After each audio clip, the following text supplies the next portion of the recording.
ce matin? Vous êtes beaux et belles. Assurez-vous que vous avez votre masque. Vous vous assurez. Et les membres de la sécurité aussi veillent.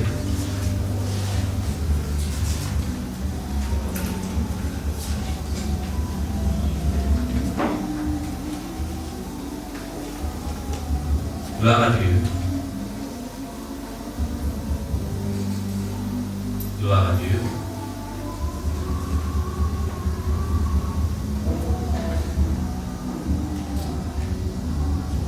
Gloire au Seigneur.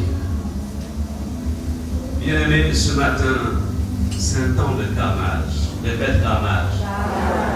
Ok, Tatman, bonjour. Bonjour. Mais je t'ai appelé toute la semaine. C'est comment? Le téléphone est tombé dans l'eau. Oh my God, my God, my God. Ah, on va prier pour que nos téléphones prennent. Je me suis dit, mais c'est comment mon Tatman, je l'appelle et puis toi, je suis mal à la voir. Ok. Bien. Alors, ce matin, peuple de Dieu, nous avons commencé depuis la semaine dernière, dimanche dernier, nous avons le thème de notre message qui a commencé en vérité. Ce n'est vraiment pas un message, moi je parlerai ce jour. C'est un travail spirituel.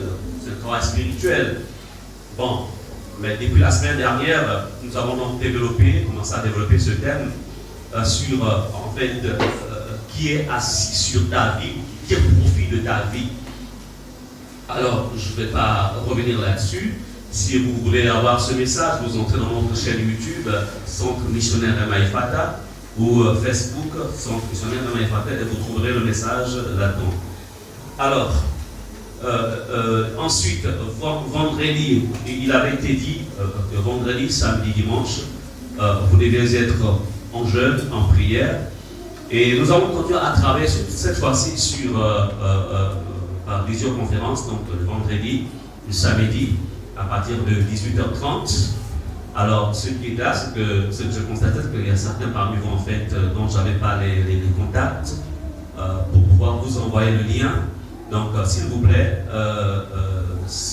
faites en sorte que vous me mettez votre numéro au WhatsApp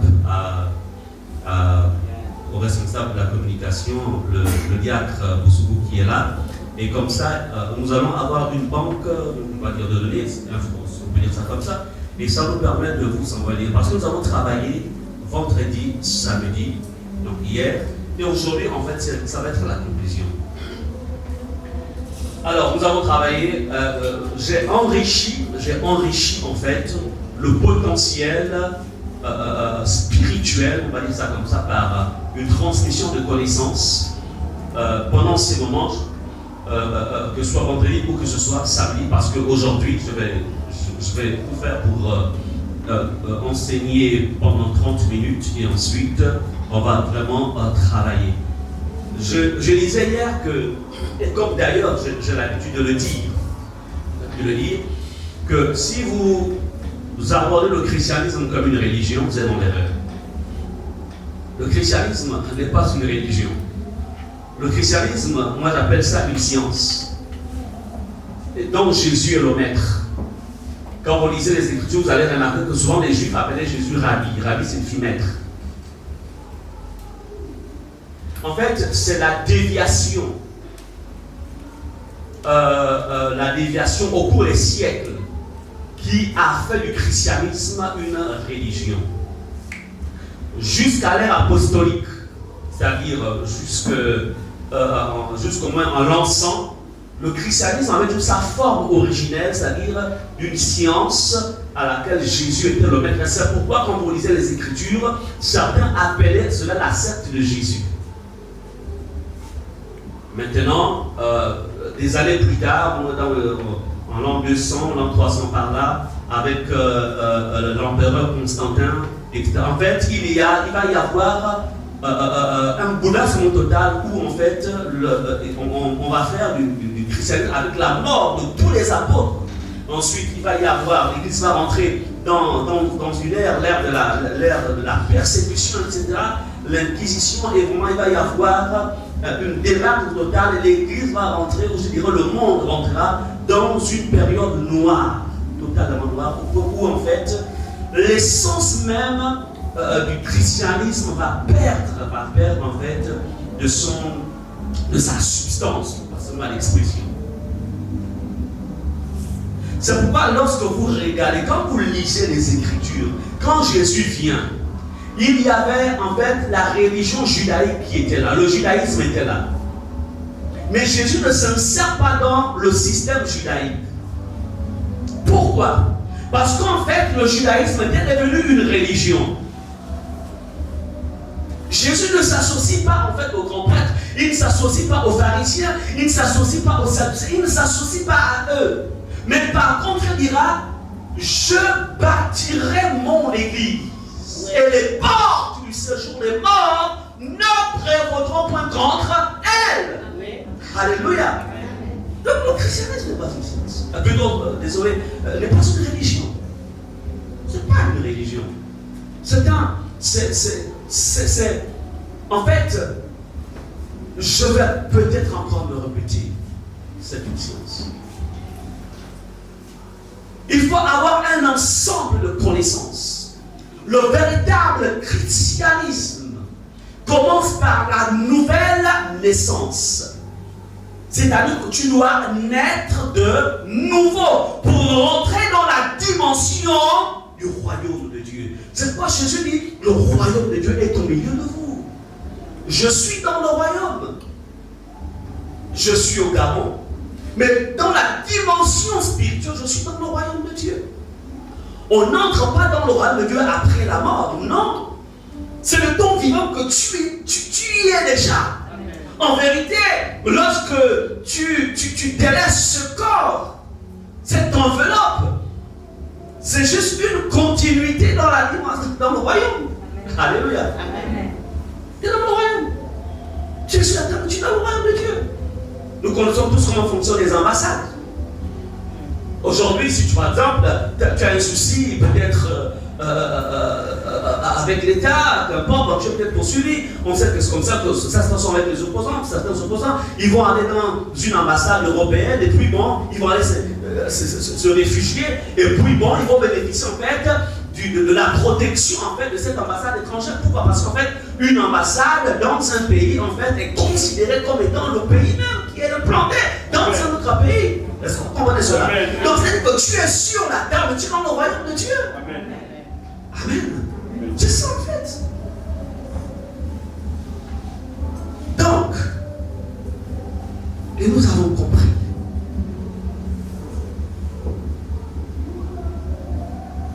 La semaine dernière, quand je développais donc ce message, juste pour un petit rappel, je disais que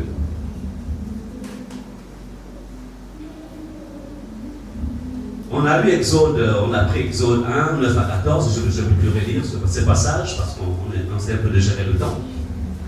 Nous avons vu que ici, Dieu dit que Pharaon avait décidé de faire des enfants d'Israël, en fait, de les réduire en état d'esclavage. Parce que Israël devenait un peuple puissant, un peuple fort. Devenait un peuple fort et puissant. Alors, ce pharaon qui n'avait pas connu Joseph décida de mettre un plan machiavélique contre le peuple de Dieu. Les temps qui vont suivre, ils vont être réduits à l'esclavage. Cet esclavage qui durera 400 ans. Mais pendant ce temps d'esclavage, les Israélites travaillaient. Ils se levaient tous les matins, ils allaient dans les champs, ils bâtissaient des briques. Aujourd'hui, nous savons encore les traces de leur esclavage par l'existence des pyramides en Égypte. Ils travaillaient, mais ne recevaient pas en fait le salaire de leur travail. Et je disais ceci.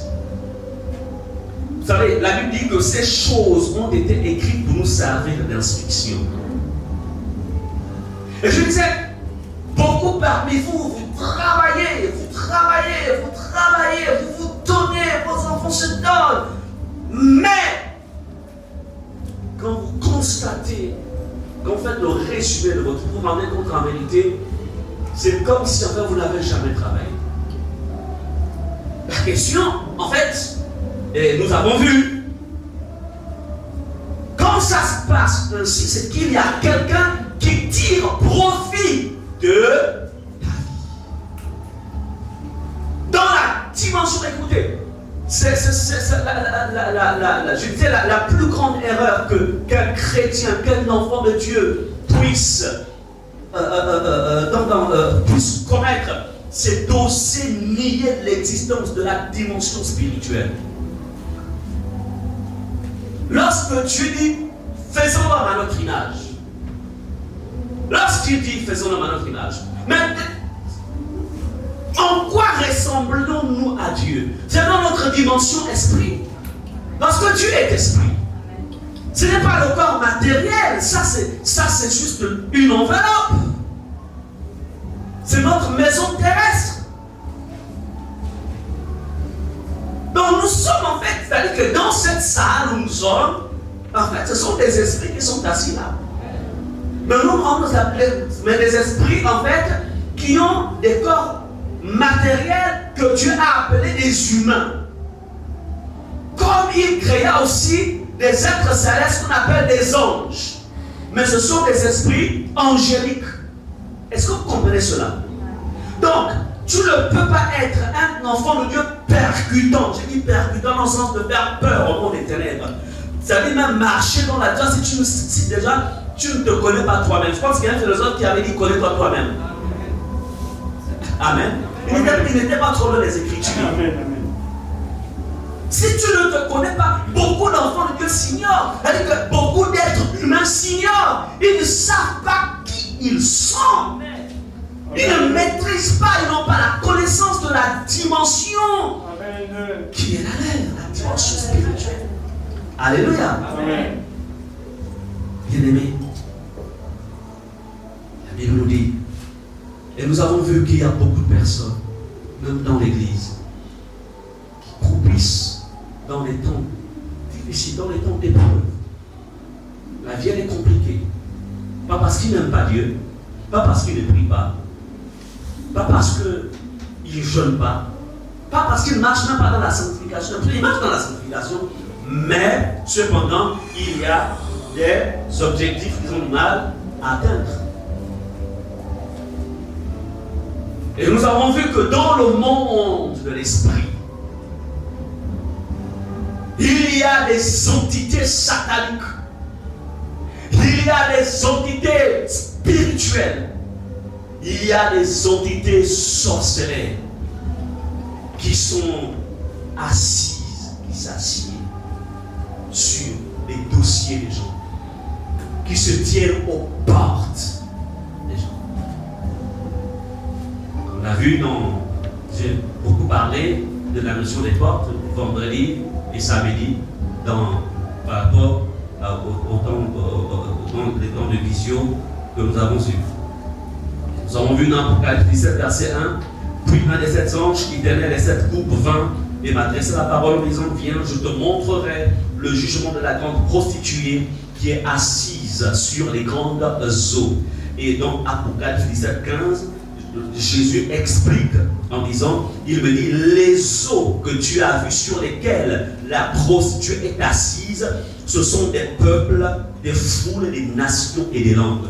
Nous avons vu que cette grande prostituée est une principauté parce que le diable fonctionne avec une hiérarchie. Par exemple, dans tout pays, il y a ce qu'on appelle il y a une certaine organisation gouvernementale, on va dire ça comme ça. Nous avons par exemple, il y a le chef de l'État, après le chef de l'État, il y a le premier ministre, ensuite il y a des ministres pleins, il y a des ministres délégués, etc. En fait, chacun occupe une position stratégique dans le fait de faire avancer en fait d'appliquer la politique du chef de l'État à travers son gouvernement. Maintenant, dans le monde spirituel, dans le monde invisible, il y a aussi des organisations similaires.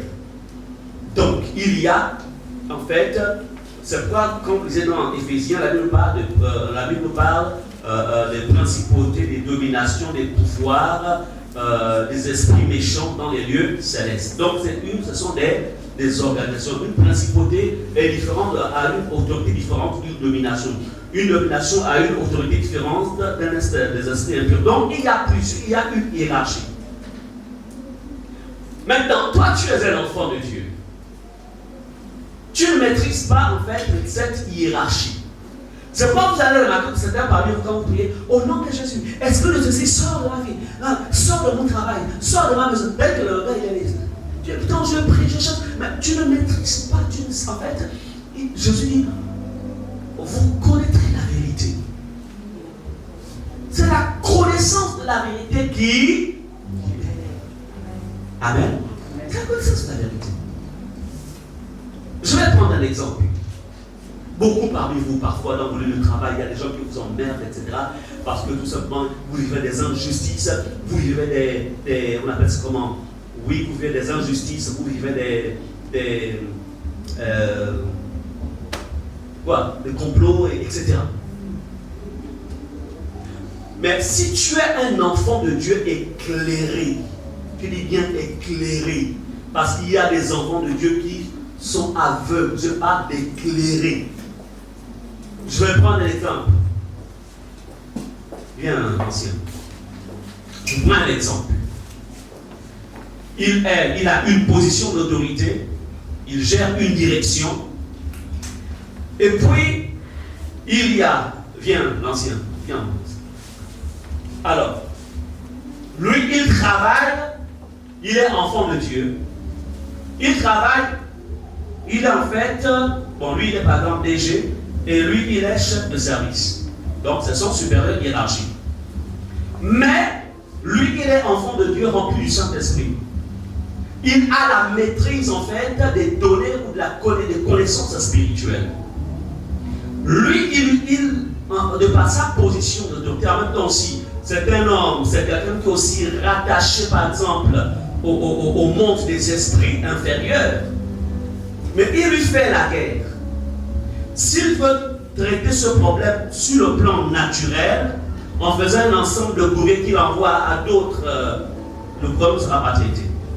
Mais puisqu'il est un enfant de Dieu éclairé, la première chose qu'il va faire, c'est d'abord de chercher en fait à découvrir par la prière en fait quelle est la puissance à laquelle il est rattaché.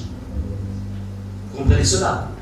Maintenant, une fois qu'il a découvert la puissance et la force, ou la loge dans laquelle il est rattaché, là il a déjà une grande information et il peut commencer à traiter son dossier.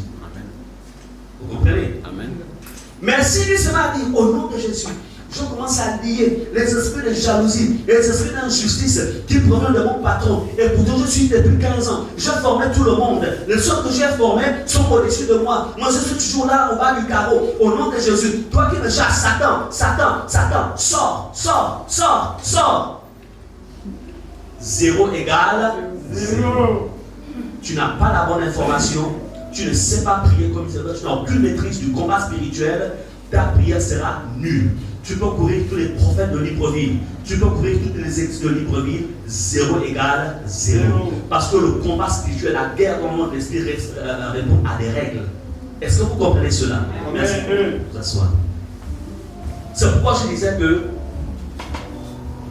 le christianisme est une science. Il faut connaître. Si tu ne connais pas, tu vas tourner en rond. Tu iras au ciel et t'en fais pas. Tu iras au ciel. Mais sur la terre, là, il y a des choses qui vont t'échapper. Ceux qui t'étaient destinés, donne pas ça. Tu n'auras que des miettes. Donc, nous ne sommes pas seulement chrétiens pour aller au ciel. Nous sommes aussi enfants de Dieu pour avoir une vie paisible et tranquille sur la terre. C'est pourquoi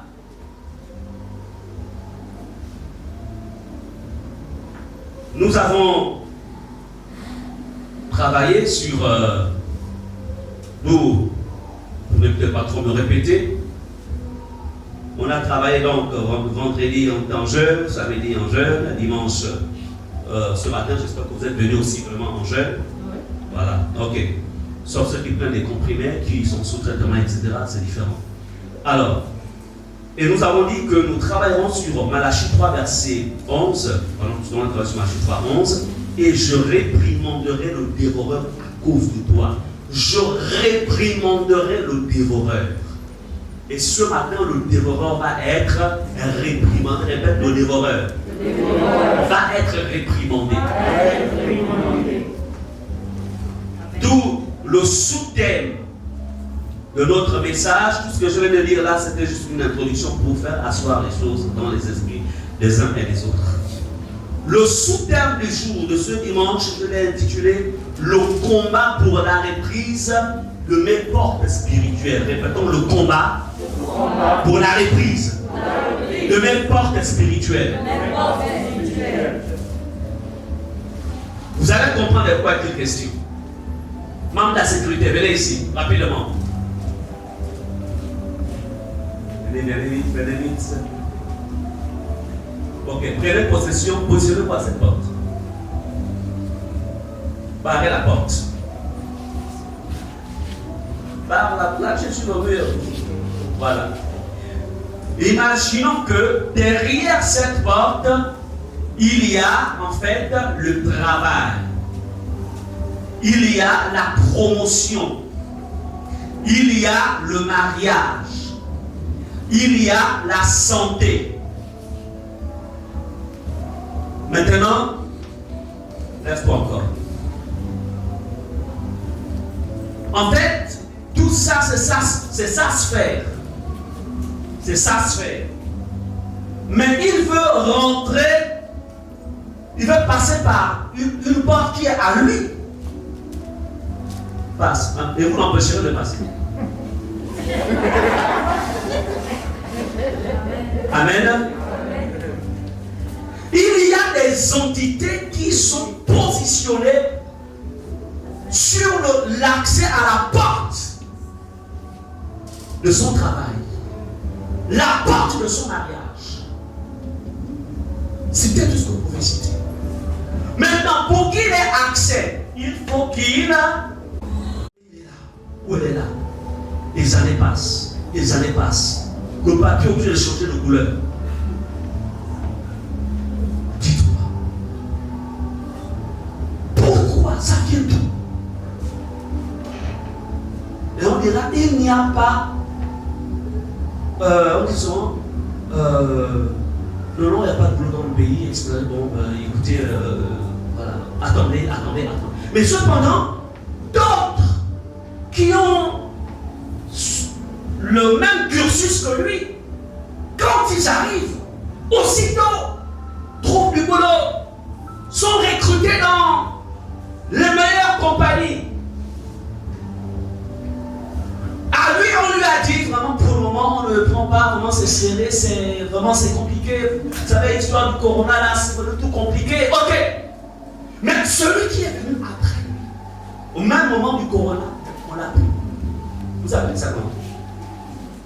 Mais vous savez comment sont ces réfugiés? Ah bah, il y a souvent quelqu'un là-bas qui allait déverrouiller les choses. Mais je vais te dire ce matin, il y a quelqu'un de plus grand pour déverrouiller les choses dans le monde spirituel. Amen. Bien-aimé, je voudrais que... C'est pourquoi ce matin je disais, il est question du combat pour la reprise de tes portes spirituelles. Tu veux avoir le contrôle de toutes tes portes. La porte de la santé, je dois avoir le contrôle de la porte de ma santé. Je dois avoir le contrôle de la porte de ma santé. Je dois avoir le contrôle de la porte de mon foyer. Je ne me suis pas marié pour rassembler les deux familles tous les 6 mois.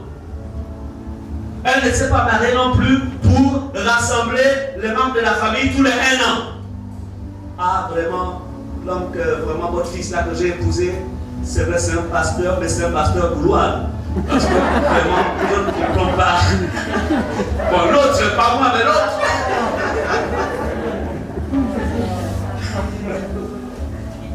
Il est bon pasteur sur l'estrade, mais à la maison, c'est compliqué. Donc, elle ne s'est pas mariée pour ça. Je ne suis pas marié pour ça. Alléluia. On s'est marié pour expérimenter le livre de Genèse. Il n'est pas bon que l'homme soit seul. Quand bien même à des moments, dans la chambre, je mets des chaussures là où il ne faut pas mettre. Bon. Et puis elle vient, ah chérie, toi aussi. Ah bon, je sais que tu es super organisé. Moi je suis moyennement organisé. Bon, on arrive à se compléter comme ça. Mais ça ne fait pas un tapage. Amen. Donc, tu maîtrises les portes. Tu dois maîtriser toutes les portes de ta vie. Les portes de ta maison. S'il y a quelqu'un qui prend contrôle des portes, si tu ne contrôles pas toutes les portes, cela ne sera préjudiciable. C'est pourquoi il est question de prendre possession de tes portes. De vérifier qu'est-ce que tu ne contrôles pas, qu'est-ce qui t'échappe. Bien aimé, pour posséder, il faut mener la bataille dans la prière. Répétons, pour posséder, il faut mener la bataille dans la prière. Si tu n'es pas un bagarreur, je ne parle pas de bagarreur dans la rue, je parle de bagarrer dans l'esprit. Si tu n'aimes pas la bagarre, si tu es le genre qui aime toujours bien chanter, Alléluia, oh Jésus m'aime, c'est bien, alors bien, mais il n'y a pas de souci. Mais dans le monde, dans le camp adverse là-bas, eux, ils ne connaissent pas l'adoration. Ils connaissent quoi? L'exercice de l'autorité spirituelle. Alléluia. Oui, le langage de la violence. Dans Deutéronome 2, verset 24, il est écrit: levez-vous, partez et passez le torrent de l'Arnon. Vois, je livre entre tes mains Sion, au roi de Hesbon, l'Amoréen et son pays. Dieu dit, je livre. Mais regardez la suite, la Bible dit, commence la conquête. Fais-lui la guerre. Bien aimé, la prophétie est là. Mais Dieu dit, pour que cette prophétie s'accomplisse sur ta vie, il faut que tu fasses la guerre. Mais pasteur, je ne comprends pas. On a prophétisé dans ma vie depuis longtemps. Mais je ne comprends pas pourquoi la prophétie ne s'accomplit pas. Mais c'est parce que tu ne veux pas faire la guerre. Tu ne sais pas comment faire la guerre. Nous sommes dans un monde qui ne comprend que le langage de la violence. Je parle encore ici de violence spirituelle. Je ne parle pas de violence d'aller placer. On a des pneus sur les rues, mais dire le pasteur a dit que ce n'est pas de la violence. Ce n'est pas ça, parce que pourquoi les chrétiens entendent à l'envers? C'est la violence dans la prière. Ce n'est pas la violence des casseroles. Quand j'ai écouté ça, mais c'est changé. Le plus des casseroles. Soyez sérieux. Hein? Il faut me laisser dormir tranquille.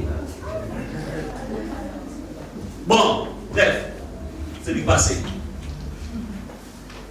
Bien aimé, c'est dans la vie que vous possédez entre vos mains une arme que vous ne connaissez pas. Amen. Une arme. Et tout à l'heure, je vais vous rappeler l'arme que nous possédons. Bien aimé, le secret le secret dans le monde spirituel pour faire violence, pour être quelqu'un qui fait trembler Satan. L'un des secrets, c'est la vie de sainteté. Je reprends la vie de sainteté. Quand tu vis la sainteté, Parce que la nature de Dieu, c'est d'abord la Sainteté. Quand tu vis la sainteté de Dieu, tu commences à être un élément dangereux pour le diable. La sainteté. C'est pourquoi la chose que Satan va chercher à voler en toi, il cherchera à voler ta sainteté.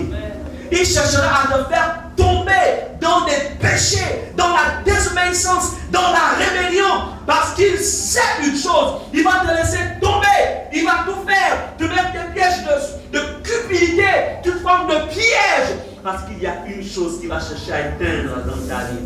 S'il arrive à éteindre le feu qu'il y a sur toi, c'est fini. Amen. Sur chacun d'entre nous, il y a un feu qui est censé être allumé au-dessus de notre tête. Il y a une marque qui est censée être sur notre front. La marque de Jésus. Elle doit briller plus que le soleil. Et lorsque tu te positionnes, quand tu rentres dans le monde invisible satanique, et quand tu donnes des ordres, il doit s'exécuter. Amen. Alléluia. Bien-aimé.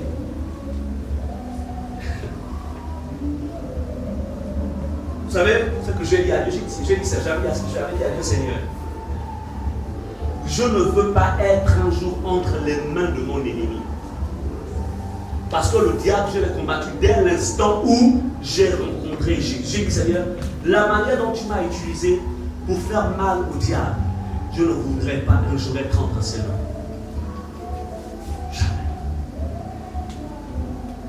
Donc, si tu sens que je vais commencer à glisser, toi qui vois le futur là, viens déjà en aider. Je préfère être au ciel, mais de l'être entre les mains de mon ennemi. Parce que le péché te fait perdre le pouvoir et l'autorité spirituelle et te met entre les mains de ton adversaire. Bien-aimé, ici on dit, commence la conquête, fais-lui la guerre. Et pourtant, il y a la promesse. Comprenez que nous sommes des partenaires en fait, tu es partenaire avec Dieu. Dieu ne fait jamais tout dans la vie de quelqu'un. Dieu fait une partie et toi tu viens achever. Nous sommes des partenaires. Nous sommes des partenaires. C'est pourquoi vous allez remarquer dans la Bible, en fait, il y a une évolution dans la relation entre Dieu et entre Jésus et les hommes. Il dit, donc déjà au début, il commence par disciple. Par serviteur, je ne vous appelle plus serviteur, mais ami. Car un serviteur ne connaît pas ce que fait son maître. Et à la résurrection, il dit à Marie de Magdala, il dit, va dire à mes frères, il dit plus va dire à mes amis, va dire à mes frères que je m'en vais vers mon Père qui est leur Père.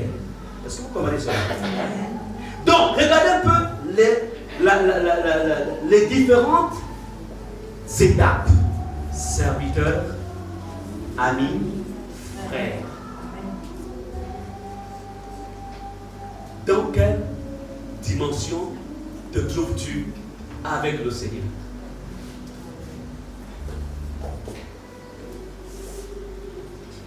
Bien-aimé, dans Ésaïe 28, verset 6, il est écrit, nous voyons dans ces versets que Dieu a donné la terre des Amoréens à Israël, mais il y a ajouté, il dit, fais-lui la guerre. C'est pour cette raison qu'il donne la force à ceux qui repoussent l'ennemi jusqu'aux portes. Tu dois repousser l'ennemi, c'est-à-dire qu'il doit sortir, il doit être au-delà de tes portes. Au-delà de tes portes. Là, de tes portes. Au-delà. Pousser.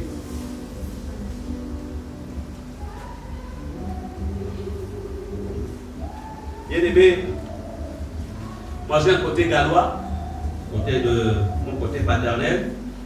Et notre village, c'est à Chouka, n'est-ce pas, Gisèle? Ça va le goût, non?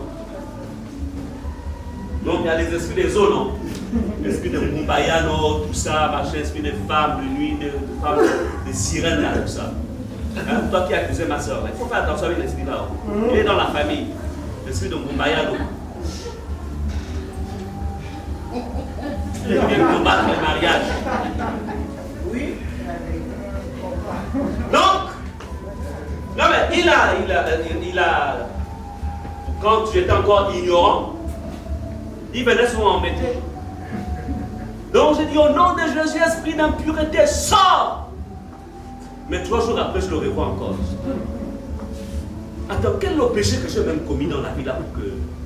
Mais quand Dieu m'a donné la connaissance, les choses ont changé. Donc il n'y a pas longtemps, j'ai déjà encore vu. On est qu'il est en train de. Vous savez, les esprits dans les familles sont comme des chiens en fait.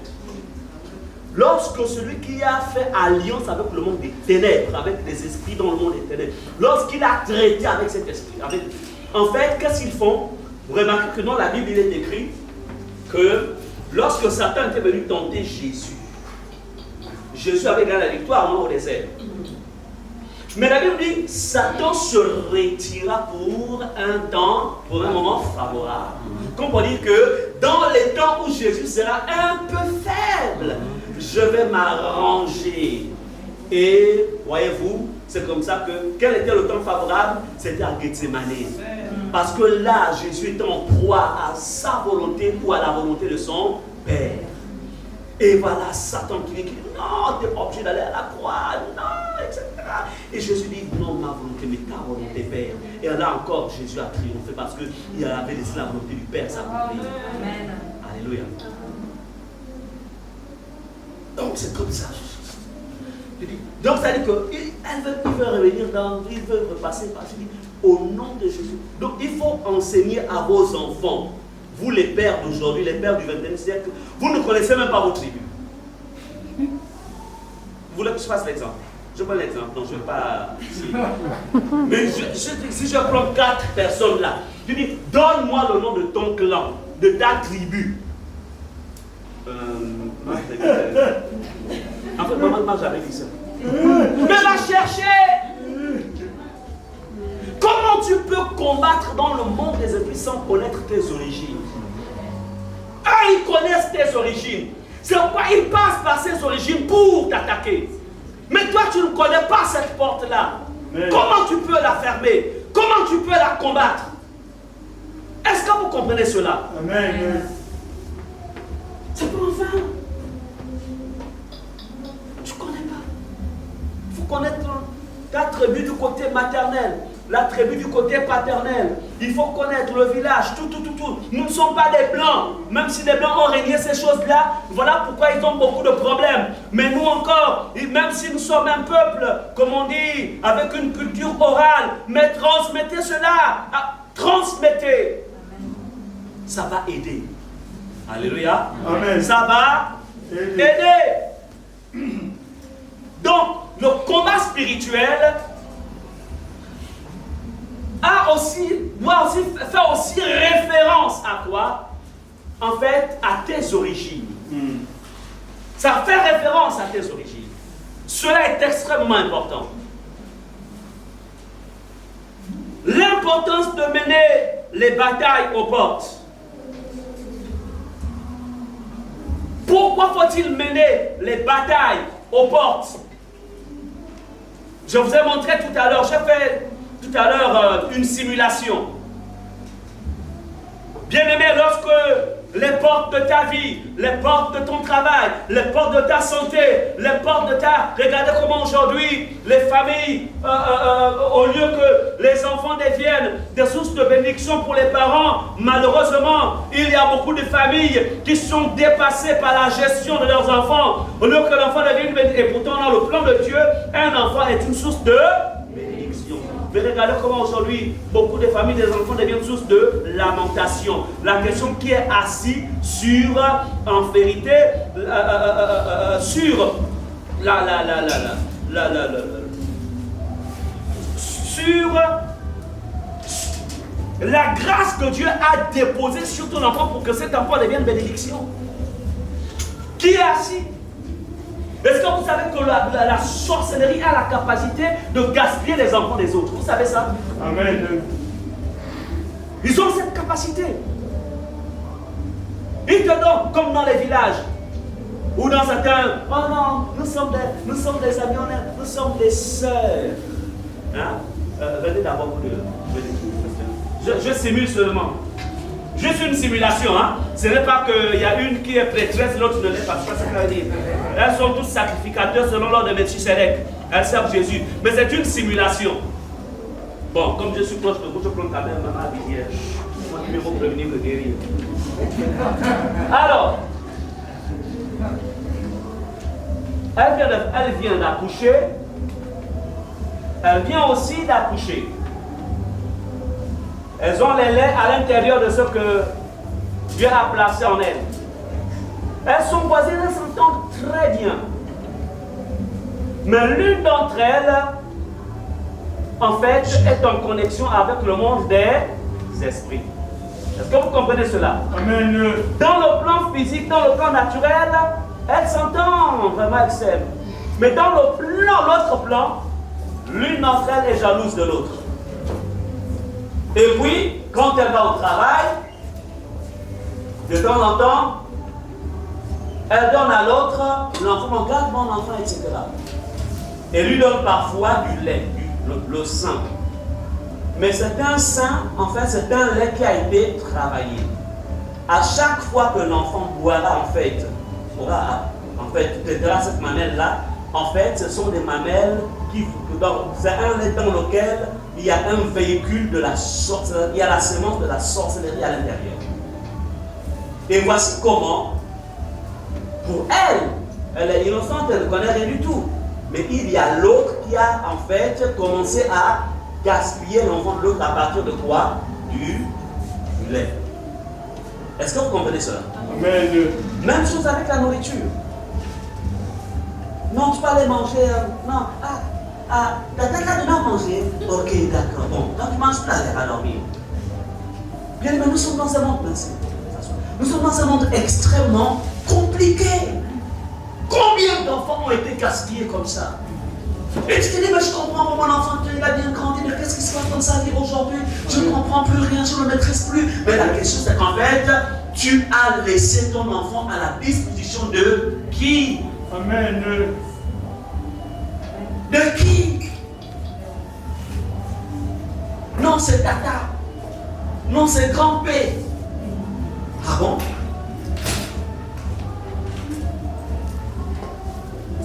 Et aujourd'hui, il y a des familles qui malheureusement ne bénéficient plus de tout ce qu'ils ont injecté dans la vie de leur enfant. Ils ont injecté une bonne éducation. Ils ont injecté de l'argent pour qu'ils aillent le plus possible dans les écoles. Ils ont tout fait. Mais à la fin, ils constatent que finalement, ça a été un investissement dans l'eau.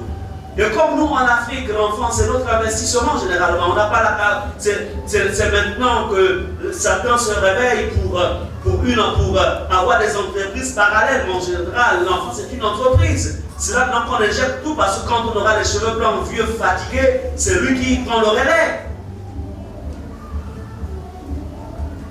Bien-aimé, qui est assis, il est question ce matin de reprendre le contrôle des portes de ta vie. Amen. Amen. Il est question. Il faut déposséder les ennemis pour posséder les portes où ils se trouvent. Il faut les renverser et mener la bataille jusqu'aux portes. Je pense que vous avez identifié quels sont les domaines dans lesquels il y a des complications, dans lesquels vous êtes obligés toujours, en fait, vous battez avec la vie. Vous vous battez. Il va être question ce matin de déposséder les gardiens physiques aux portes. Parce que voyez-vous, il y a des gardiens spirituels et il y a des gardiens physiques. C'est quoi un gardien physique? Un gardien physique est un sorcier. C'est quelqu'un qui, dans la famille, en fait, a fait alliance, travaille avec une marmite, travaille, en fait, c'est un sorcier, Donc, il y a des alliances avec le diable. Et cette personne-là, en fait, ayant des alliances avec le monde des ténèbres. Qu'est-ce qu'il fait? Il est en compte sur le plan physique. C'est le point de connexion. C'est le point de connexion. C'est quoi le point de connexion? C'est-à-dire que c'est le relais entre le mal qui t'atteint et l'agent et l'esprit malin des ténèbres qui envoie le mal dans ta vie. Donc c'est lui qui est le relais. Amen. Amen. Alors, et parfois ces gens-là sont des agents. Il vient, tu fais un palu. Tu dis, ça va. Oui. Mais j'ai appris que j'ai un palu. Depuis 2 jours là, je ne me sens pas bien. D'accord. Ça ira, hein? Ok. Bon. Encore, c'est lui qui envoie le missile là. Et puis 3 jours après, ça va quand même là-bas. Oui, ça commence à aller. Oui. Ok, ça ira. Et il va. Donc la personne, quand ça ira, il faut ouvrir la dose. Amen. Amen.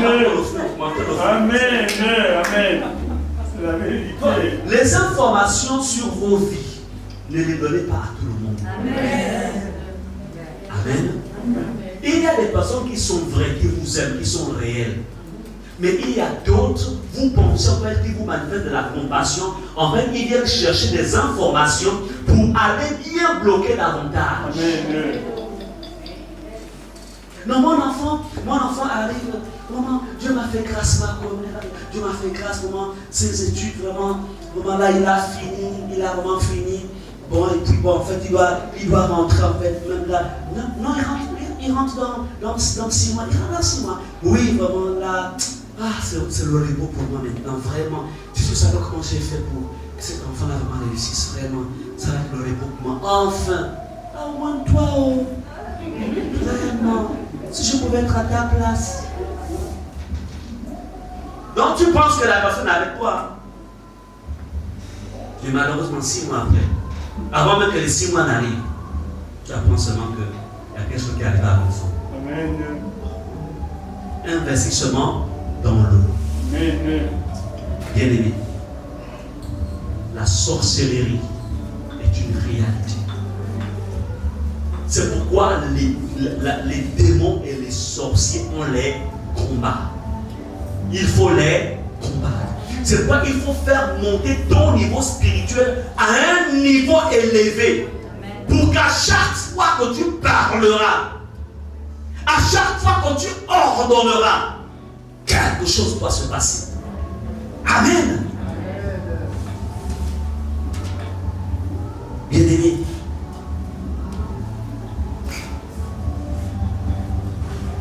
Il va être question ce matin.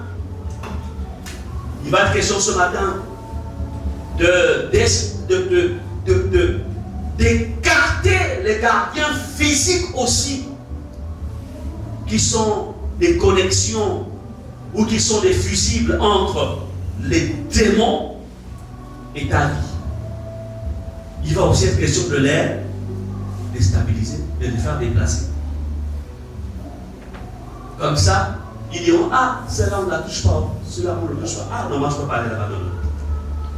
Vous savez, il y a des visites parfois que vous ne pouvez pas avoir parce que simplement, la personne sait que quand elle vient chez toi, il y a un tel feu que si elle rentre seulement, en fait, tout son tchang là, ça va se brûler. Donc la personne préfère ne pas venir. Si elle va avoir un rendez-vous avec toi, on peut se retrouver en ville, mais j'ai un chez moi. Non, c'est pas là-bas, c'est d'autres des raisons bizarres. De toute façon, en fait, ta maison étant en fait un hôtel de Dieu, c'est compliqué pour cette personne d'arriver chez toi. Bien aimé, la bataille aux portes va vous amener à libérer vos maisons, libérer même vos villages, libérer un ensemble de domaines coincés ou retenus par l'ennemi. Parce que les malédictions ou les bénédictions viennent des portes. Nous sommes ici dans cet endroit, on est encore en sécurité. Mais s'il y a des personnes qui viennent à l'extérieur pour venir brutaliser qui que ce soit, ces personnes passeront par où? Par les portes. C'est par les portes. C'est pourquoi la première sécurité, ou je dirais la première chose qu'il faut sécuriser dans ta vie, ce sont les portes. Et on en a parlé vendredi et samedi sur ces ensembles de portes. Bien-aimés, ces malédictions sont souvent prononcées ou relâchées par les gardiens physiques. Par les gardiens physiques. Par les personnes qui vous donnent des paroles parfois méchantes, des paroles dures. Au moins, ah, ok, oui, comme toi tu ne mourras pas. Ok, c'est bien, on va voir ça. Vous avez des gens qui parlent comme ça. Hein? Comme pour, en fait, vous savez, souvent l'ennemi utilise, ou les gens qui servent l'autre côté, parfois utilisent, en fait, ils te parlent de manière positive, mais en utilisant la négation. Oui, comme toi tu ne tomberas jamais malade, en fait, ça dit que je t'envoie la maladie. Ils utilisent la négation. Ils ont un type de langage, si tu n'as pas la connaissance, tu penses qu'il est dans la même logique que toi, alors que non, il est en train de poser, en fait, il est en train de relâcher quelque chose contre toi ou contre ta maison. Et sur place, au nom de Jésus, tu annules ce que tu déclares. Amen. Donc comprenez que la plupart des situations qui ont été bloquées ou qui sont bloquées dans vos vies, en fait, sont passées par des portes. Passées par des portes. Donc le combat se passe au niveau des portes. C'est pourquoi il faut reprendre possession de tes portes. Il faut prendre possession.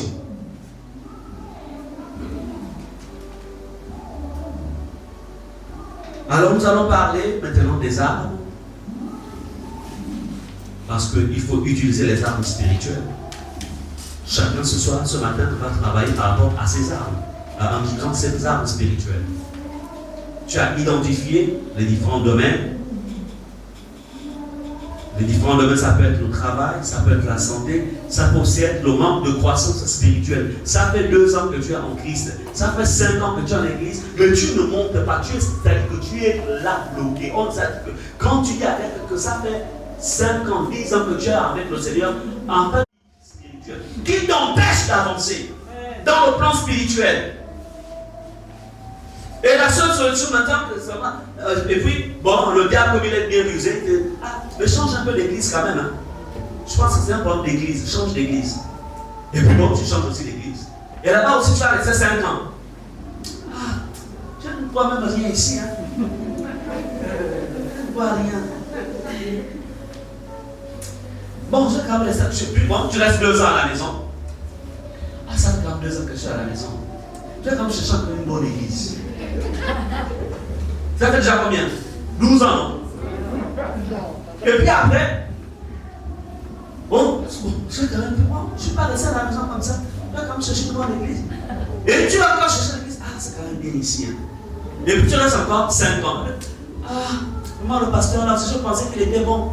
Finalement, ils sont tous pareils. Hein. Tu deviens en fait un touriste spirituel. La réalité, c'est qu'il y a quelqu'un. Il y a des principautés dans ta famille qui combattent ta spiritualité. Ils savent que si tu changes de degré là, tu vas gaspiller la famille. Tu vas les empêcher de sortir en vampire. Tu vas les empêcher de faire encore des sacrifices annuels. Donc il faut tout faire pour que tu ne montes pas. Ce n'est pas une question d'église. Tu n'as pas réussi à détruire l'homme fort qu'il y a dans ta famille. Il faut le détruire, il faut le déstabiliser. Maintenant, on sait, maintenant, c'est vrai, il y a parfois certaines communautés où il y a, on appelle ça comment? Il y a quand même, on appelle ça comment?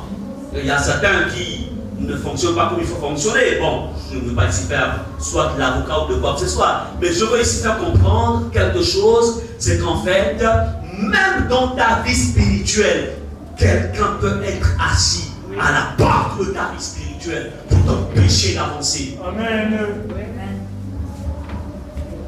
Regardez le temps que Dieu a pris avec Moïse pour lui faire sortir l'Égypte de sa tête. 40 ans. Amen, amen. Amen, amen, amen. L'appel était sur Moïse depuis lorsqu'il était dans le sein de sa mère. Quand Moïse était dans le palais de Pharaon, Moïse était un libérateur. Moïse n'est pas devenu libérateur au moment où Dieu s'est révélé à lui au désert. Moïse était né libérateur. Amen. Amen. Amen. Mais Dieu a pris combien de temps? 40 ans. Parce qu'il fallait détruire. Il fallait détruire toute l'Égypte dans la tête de Moïse. Il fallait tout détruire.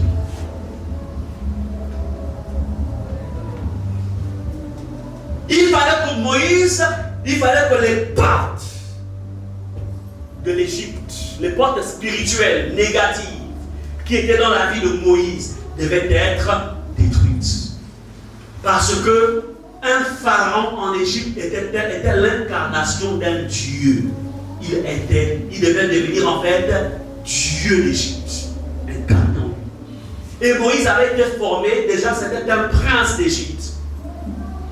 Donc, on appelle ça comment? Les rites, tout ce qui se font souvent là en fait, puisque c'était quelqu'un qui avait été préparé pour devenir pharaon. Donc, il était passé par un ensemble d'initiations. Alléluia. Amen. La première chose, quand Dieu appelle Moïse, il se révèle à lui.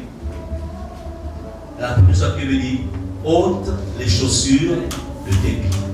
Comme pour dire qu'on va commencer le travail, on va achever la purification. Alléluia. Bien-aimés, beaucoup parmi vous pensez que être en Christ, c'est venir devant l'estrade, devant l'autel. Seigneur Jésus, je te donne ma vie, je te donne ma vie, Jésus. Amen, on t'impose demain, tu vas te rasseoir. Et puis après, bon, commence le cours, le suivi, c'est bien, mais il y a plus que ça. Amen. Amen. Toi, j'ai coutume de dire aux gens ici, on a deux types de fidèles ici. Il y a les touristes.